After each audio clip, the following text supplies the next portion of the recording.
नमस्कार प्यारे मित्रों, आज मैं आपके लिए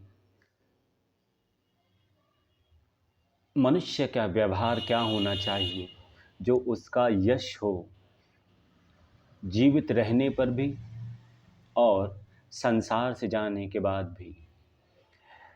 व्यवहार मनुष्य के दो प्रकार के होते हैं। एक तो वो जो सुमधुर वाणी का चयन करते हैं, उनकी कीर्ति होती है, उनका यश फैलता है, उनकी जय जयकार होती है। जो लोग कटु, तीक्ष्ण और कठोर वाणी का उपयोग करते हैं, तो उनकी जीवित ही नहीं, संसार से जाने के बाद भी उनकी आलोचना, अपकीर्ति ही होती है। तो क्या आप नहीं चाहेंगे कि आपकी भी जय जयकार हो, आपको भी संसार में सभी लोग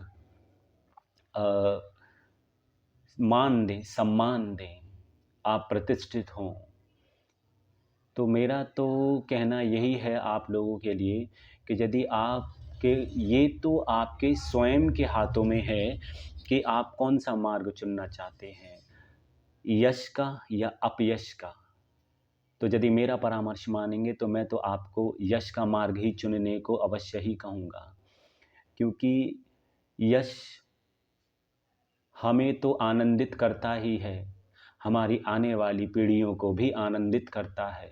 क्योंकि समाज में हमारे जीवित रहते हुए और संसार से जाने के बाद भी हमारी वो छवि, वो व्यक्तित्व तो बना ही रहता है।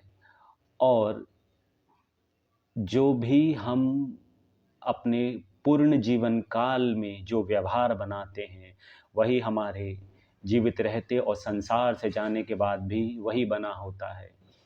तो मैं तो यही कहूँगा आपको कि आप सुमधुर व्यवहार का ही चयन करें और अपना निज निरीक्षण करें। जो भी दुर्गुण यदि कोई भी आपका आलोचक आपको बताता है, तो आप क्रोधित ना हों, उन दुर्गुणों को अपने आप से स्वयं दूर करें, जिन दुर्गुणों के कारण आपको कुछ कटु शब्द या कठोर वाणी सुनने को मिली। क्योंकि मित्र तो हमारे बहुत से होते हैं और हमारे सभी जो भी हम व्यवहार में अपने प्रतिदिन कोई ना कोई ऐसे शब्दों का चयन कर लेते हैं, तो उनको इस हमारी वाणी का, हमारे शब्दों का इतना खेद नहीं होता या इतना बुरा नहीं लगता, जितना कि जो हमारे मित्र ना होकर के दूसरे अन्य सामाजिक मनुष्य होते हैं।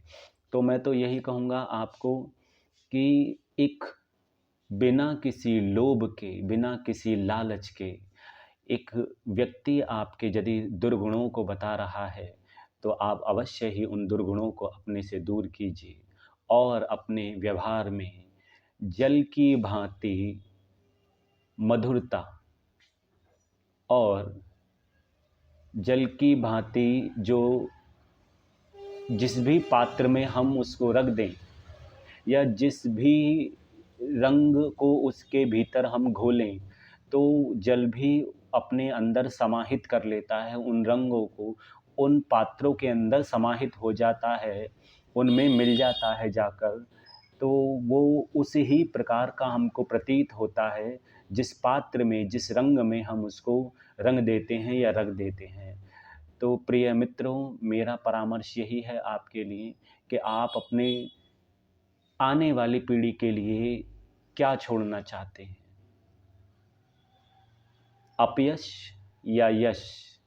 यदि आप अपयश छोड़ के जाते हैं, तो आप तक ही यह सीमित नहीं रहेगा, यह आपकी आने वाली पीढ़ियों को भी सुनना होगा कि हमारे पूर्वज कैसे थे या इनके पूर्वज कैसे थे। अवश्य ही हमको संसार में इस प्रकार के कुछ कटु वचन सुनने को मिल जाते हैं।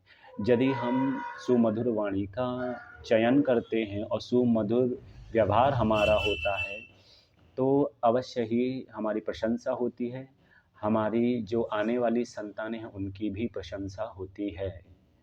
यह सत्य है। तो ये तो आपके हाथ में है कि आप क्या करना चाहते हैं, कौन सा मार्ग चुनना चाहते हैं। अथर्ववेद के अंदर भी यही कहा गया है। ये यहाँ पर एक श्लोक है उसका, अथर्ववेद का। वाचा वदामि मधुमन्थ भूयाश्याम मधु संदृश्यः। यानी कि अथर्ववेद के अंदर भी वाणी हमारी कैसी हो, सुमधुर वाणी हो, हमारा दृष्टिकोण कैसा हो, क्योंकि जगत सुमधुर है तो हमारा दृष्टिकोण भी सुमधुर होना चाहिए, ऐसा हमारे ऋषि मुनियों ने कहा है। तो ये आपके हाथ में है कि आप क्या करना चाहते हैं, स्वयं विचार कर सकते हैं। नमस्कार।